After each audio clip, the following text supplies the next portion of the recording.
Hi friends.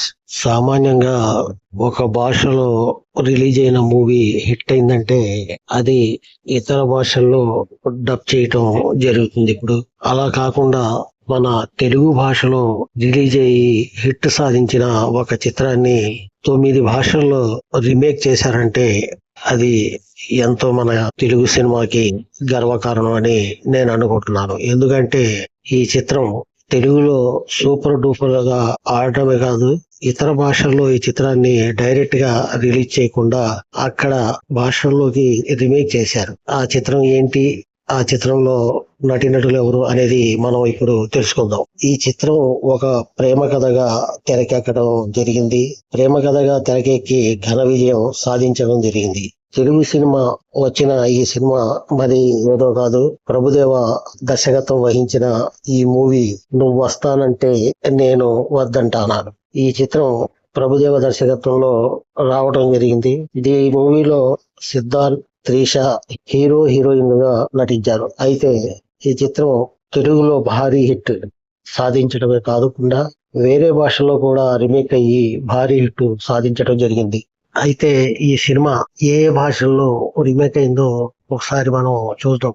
తమిళం, కన్నడ, ఒరియా, బెంగాలీ, పంజాబీ, హిందీ భాషలతో పాటు బంగ్లాదేశ్, బెంగాలీ, నేపాలీ భాషల్లో కూడా ఈ చిత్రాన్ని రీమేక్ చేయడం జరిగింది. ఆయా భాషల్లోనూ ఈ సినిమా హిట్, సూపర్ హిట్ సాధించడమే కాదు, అక్కడ ప్రేక్షకుల్ని బాగా మెప్పించడం కూడా జరిగింది. నువ్వు వస్తానంటే నేను వద్దంటాన మూవీ ఏకంగా 7 భారతీయ, 2 విదేశీ భాషల్లోకి, అంటే మొత్తం 9 భాషల్లోకి రీమేక్ అయింది. ఈ లెక్కను చూస్తుంటే మనం అత్యధిక భాషల్లో రీమేక్ అయిన మన ఇండియన్ చిత్రంగా రికార్డు సృష్టించి మనకి తెలుగు సినీ పరిశ్రమకి ఎంతో పేరు ప్రఖ్యాతలు ఈ చిత్రం ద్వారా లభిస్తాం జరిగింది. ఇకపోతే ఉన్నక్కం ఎనక్కం తమిళంలో 2006లో, నీ నెల్లు నా నెల్లే కన్నడం 2006లో, ఐ లవ్ యూ బెంగాలీ 2007లో, నింగోల్ తజబా మణిపూరి 2007లో, సునా చాది మో రూపా చాది ఒడియా 2009లో, తేరా మేరా కి రిష్తా పంజాబీ 2009లో, నిస్సా అమర్ తుమి బంగ్లాదేశ్ బెంగాలీ 2010లో, the flash black Parkera Herda Nepali 2010లో, రామయ్య వస్తావయ్య హిందీ 2013లో. ఈ పేర్లతో ఆయా భాషల్లో నువ్వు వస్తానంటే నేను వద్దంటానా సినిమా రీమేక్ అయింది. ఇకపోతే ఈ సినిమా ఈ భాషలన్నిట్లో కూడా సూపర్ డూపర్ హిట్ గా సాధించడమే కాకుండా ప్రేక్షకుల్ని మనసుల్ని దోచుకోవడం జరిగింది. ఇంకా తమిళ రీమేక్ ఉన్నక్కం ఎనక్కంలో జయం, రవి, త్రిష హీరోయిన్లుగా నటించడం జరిగింది. ఈ సినిమాను తమిళ ప్రేక్షకులు మంచి ఆదరణ చూపించడమే కాకుండా ఎంతో కలెక్షన్ల వర్షం కురిపిస్తూ జరిగింది. కన్నడంలో విష్ణువర్ధన్, అనిరుద్, రక్షిత ప్రధాన పాత్రల్లో నీ నెల్లో నా నల్లే అనే పేరుతో తెరకెక్కడం జరిగింది. అక్కడి ఆడియన్స్ కూడా సినిమాను హిట్ చేయడం జరిగింది. ఇంకా మిగతా భాషల్లో కూడా నువ్వు వస్తానంటే నేను వద్దంటానా రీమేక్ అయ్యి ఎంతో ఆదరణ చోరుకొనడం జరిగింది. ఇంకపోతే ఈ సినిమా సుమంత్ ఆర్ట్ ప్రొడక్షన్ పథకంపై ఎంఎస్ రాజు నిర్మించిన నువ్వు వస్తానంటే నేను వద్దంటానా మనకు 2005 జనవరి 14న విడుదలైంది. ఇది తెలుగు ప్రేక్షకుల్ని ఎంత ఆకర్షించిందంటే ఇప్పటికి కూడా ఈ సినిమా టీవీలో వస్తే జనం ఎగబడి చూస్తారు. అన్ని వర్గాల్ని ఆకట్టుకున్న ఈ భారీ విజయం సాధించిన చిత్రం దాదాపు 10 కోట్ల బడ్జెట్ తో తెరకెక్కిస్తే ఈ మూవీ బాక్సాఫీస్ వద్ద కనక వర్షం కురిపించడమే కాకుండా 18 కోట్లకు పైగా వసూళ్లను రాబట్టింది. దీంట్లో నటించినటువంటి ప్రకాష్ రాజ్ యొక్క నటన, సిద్ధార్థ్ నటన, మరి త్రిష యొక్క నటన ప్రేక్షకుల్ని ఉరతూగించింది. వీళ్ళే కాకుండా ముఖ్యంగా మనం ఈ చిత్రంలో చెప్పుకోవాల్సింది శ్రీహరి. స్వర్గీయ శ్రీహరి గారు ఈ చిత్రంలో హీరోయిన్ అన్నగా నటించి ప్రేక్షకుల ఉదయాల్ని తన డైలాగులతో ఎంతో మనసులు దోచుకోవడం జరిగింది. శ్రీహరి నటించిన చిత్రాల్లో మనం లెక్కేసుకుంటే ఈ చిత్రం మొదటి స్థానంలో ఉంటదని నేను అనుకుంటున్నాను. ఇంకా ఈ చిత్రం ఒక హిందీ సినిమాకి, అంటే మన తెలుగులో కూడా డబ్ అయింది, ప్రేమ పౌరాలని. ఆ చిత్రం యొక్క కథతో ఇంచుమించు అలాగే ఉంటది ఈ చిత్రం కథ కూడా, కొద్ది గొప్ప మార్పులతో. కాకపోతే తెలుగు నేటివిటీగా ఈ చిత్రం బాగా తీయటం జరిగింది.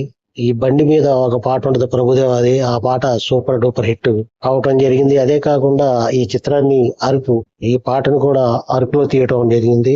అరకు యొక్క అందాలు ఈ చిత్రంలో మనకి చాలా బాగా చూపించడం జరిగింది.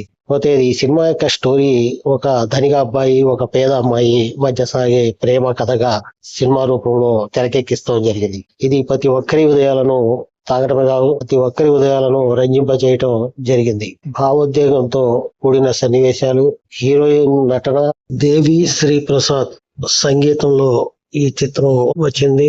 హిట్ పాటలతో అందరినీ ఆకర్షించడం జరిగింది. ఇంకా చెప్పాలంటే ఈ చిత్రం అవార్డుల పంట కూడా పండిస్తాం జరిగింది. నువ్వు వస్తానంటే నేను వద్దంటాను మూవీ ఎక్కువ భాషల్లోకి రీమేక్ అయిన చిత్రంగా నిలవడమే కాకుండా ఇది విడుదలైన సంవత్సరం దేవిశ్రీ ప్రసాద్ సంగీతం ఆడియన్స్ కు విశేషంగా ఆకట్టుకుంటూ జరిగింది. తెలుగులోనే కాదు, ఏ భాషలో ఈ సినిమా రీమేక్ అయినా అక్కడ ప్రేక్షకులు ఈ చిత్రాన్ని బ్రహ్మరథం పట్టారు. నువ్వు వస్తానంటే నేను అద్దంటాన సినిమా తర్వాత హీరో సిద్ధార్థ్, హీరోయిన్ త్రిష పెద్ద స్టార్లుగా మారిపోయారు.